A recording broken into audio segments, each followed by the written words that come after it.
ಭಾವಪೂರ್ಣವಾಗಿಯೂ ಹಾಗೂ ಸ್ತ್ರೀ ಶಕ್ತಿಯನ್ನ ಕೊಂಡಾಡುವಂತ ಒಂದು ಸುಂದರ ಭಜನೆಯನ್ನ ಕೇಳಿದ್ವಿ.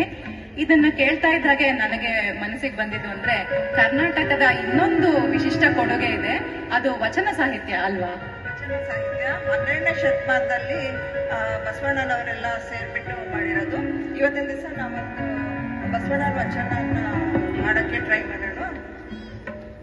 ನಮಗೆಲ್ಲರಿಗೂ ತಿಳಿದಂತೆ ಬಸವಣ್ಣನವರ ಅಂಕಿತ ನಾಮ ಕೂಡಲ ಸಂಗಮ ದೇವ, ಮತ್ತೆ ಇನ್ನೊಬ್ರು ಪ್ರಖ್ಯಾತರಾದ ವಚನಕಾರರು ಅಕ್ಕಮಹಾದೇವಿ, ಅವರ ಅಂಕಿತ ನಾಮ ಚೆನ್ನಮಲ್ಲಿಕಾರ್ಜುನ. ಇವತ್ತು ನಾವೊಂದು ಬಸವಣ್ಣನವರ ವಚನ ಹಾಡ್ತೇವೆ.